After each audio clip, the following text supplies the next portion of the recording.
So I had heard that there was going to be a meeting about learning communities that I could go to express interest. And Ellen was at that meeting, and I didn't know Ellen at all, but I knew a little bit about her from other teachers on campus. And we did an exercise where we had to pair off and come up with some possible learning community themes. So Ellen and I paired up, and I liked her. And at the end of the meeting, after we had devised our possible theme for a learning community, I think I invited you to have like sort of a mutual interview where we would interview each other and find out more about each other. Right. So I always say it was like a blind date that I arranged myself. The date went pretty well. Yeah, we talked for about 2 hours, and at the end of that time, had a sense that we were people that could work together, that we had some common vision for how we might go forward on this. And as Lucy said, we didn't know each other at all. Someone had said, "Oh, Lucy's great," kind of thing. And that was enough for me. I had taught in one of these learning communities in California, and I was pretty eager to do it again. So I was looking for a partner to jump in and give it a try with me. So Lucy seemed like a good candidate for that. And I was really eager to do it too. I'd been thinking about doing learning communities for a long time. And during our conversation, our 2-hour conversation, we talked about teaching styles. We talked about sort of values and points of view about things, because this was going to be our theme that we had chosen was power. So we talked a little bit about how we would approach that theme, and we both had an equal amount of interest in it. So that's how we chose each other. We chose each other kind of blind, but we made sure to have this interview where we, made sure that we would be somewhat compatible. But you never know for sure. But it's worked out. One of the things that was really important for me to talk with Lucy about were what were her non-negotiables when it came to classroom policies, her approach to teaching. Because my experience showed that those were the things that could get in the way of a good partnership. So, for instance, if Lucy felt really strongly about attendance, and if I thought, oh, that's no big deal, all the time I would be trying to sort of undermine, sort of unconsciously, but I would be sending a different message to students. I'd be saying attendance isn't a big deal, and that would be driving her nuts. Or if she felt, I feel strongly that students need to turn their work in on time, unless we've made some arrangement, and I wanted to know that she could get on board with that policy. Otherwise, she might be telling students, oh, sure, I'll take that paper. And I'd be going, what? This is, so it's those kinds of, the things that we feel are really important in how we manage a class. I think those are points where we are willing to work with each other on those kinds of issues. Then we have potential to have a really strong partnership. Right. So we did talk about those kinds of issues, and we were pretty much on the same page about attendance, about lateness, and then other things as well, grading policies. So there were a lot of points of agreement between us about those kinds of, as Ellen put it, non-negotiables. For best practices, there's a lot of things we do that we have a lot of fun doing and that are really good learning tools. We stress group activities a lot in our course. We have helped students forge sort of friendships and a sense of community through group activities. We've done a field trip each semester that we've taught the course where we go to Walmart, and we have students, it's sort of a survey and research project where they go to Walmart and they look for various things and do readings on Walmart. That's been really successful because students are, of course, interested in Walmart. They all have experience with Walmart.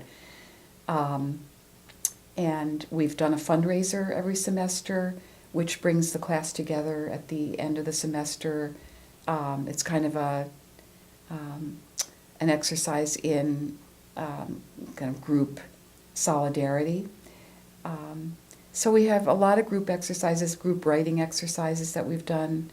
So I think that's been one of our strengths, is incorporating writing and critical thinking into group work. And we make changes every semester, which is part of the fun, as we keep refining, finding new ways to get to the learning outcomes that we're hoping for.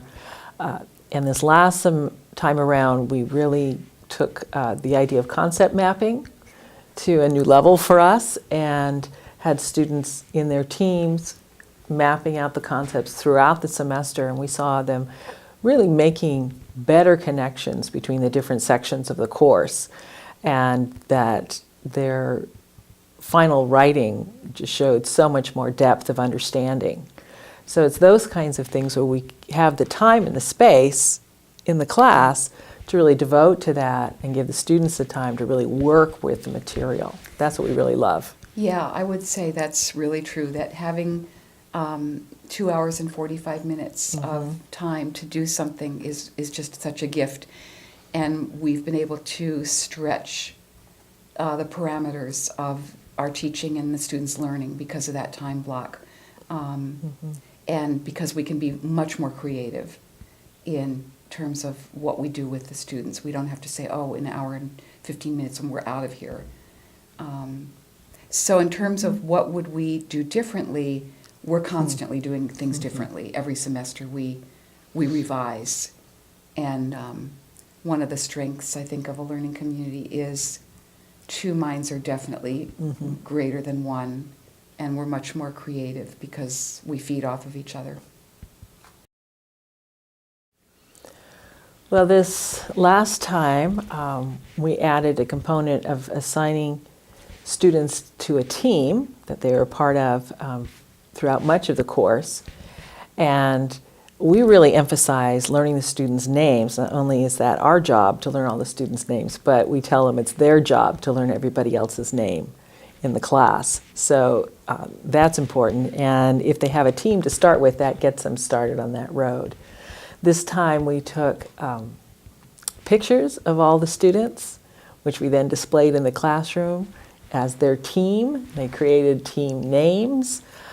It was great sort of esprit de corps came out of that. They really did have fun.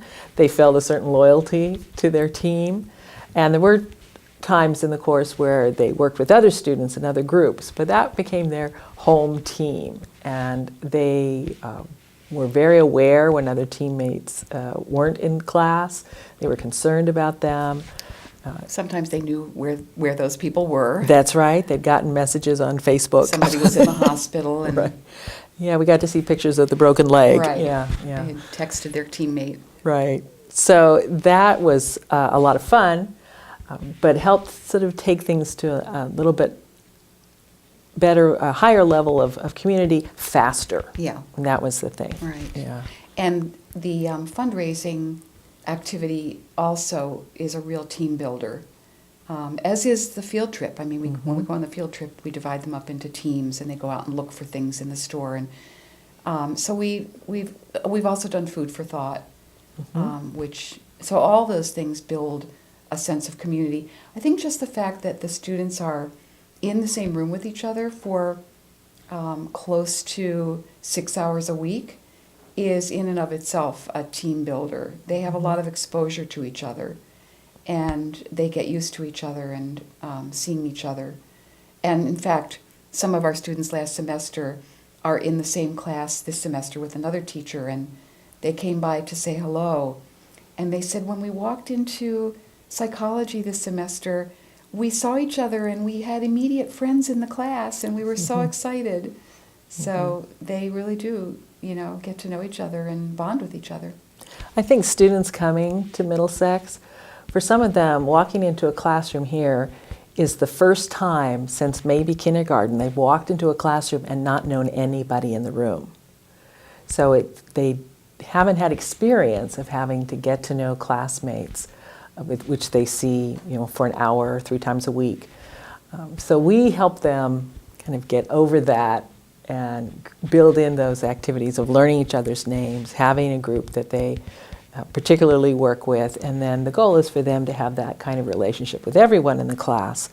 But I see them hanging out together on campus. Yeah, definitely. They continue to connect with one another, and that's very exciting. Yeah, and they often work with each other outside of class on, like the fundraiser. They'll work together outside of class. Last semester we had them, they went and bought Christmas gifts for a family, and I know they did that collaboratively. They spent time on the weekend doing that together.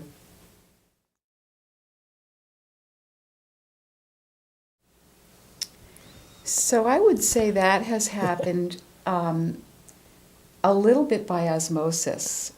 We didn't sort of set out to study each other's content in a conscious way. I think we're interested in each other's content, and that helped.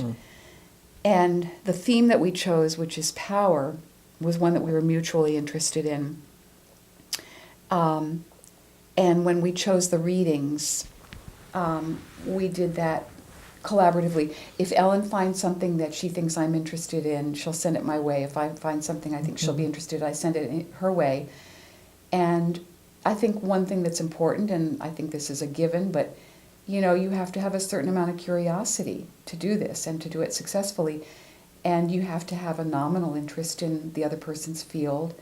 But we, I think, both feel as if we are both an English teacher and a sociology teacher at this point.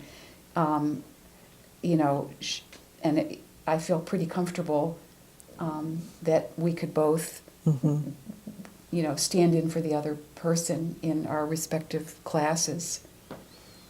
Yeah, it's been a great opportunity for me to learn more about subjects that I'm interested in.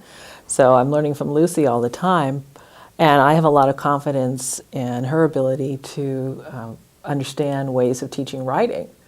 So that's been just kind of a plus all the way around.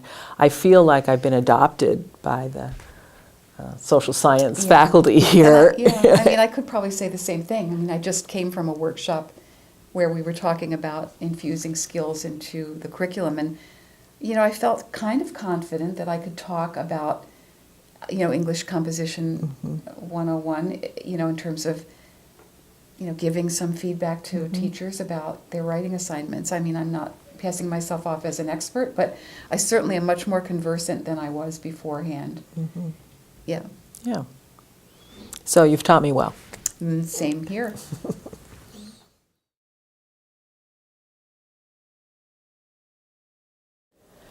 That's continued to change over the semesters that we've worked together. I think at first we both read everything that every student wrote, and then we got together and talked about grades. We did some norming with all the assignments, sort of doing a few together, and then went off and worked separately, and then came back, exchanged papers, went through them again, and then came back and talked about them. But I think that has, as we've gained in confidence, that we're conversant with each other's disciplines, I think we have found there's almost no difference in our grading when we work independently of each other, in terms of we come to the same conclusions about the students' work, both the content, the sociological content, or the writing aspects. For the non-written assignments, we very easily come to sort of a scoring rubric that we apply very consistently.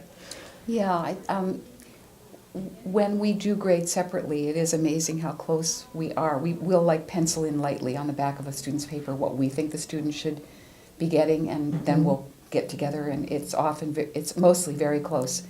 And then when we disagree, it's been very easy to come to a compromise on the student's grade. Sometimes we'll give the student two separate grades.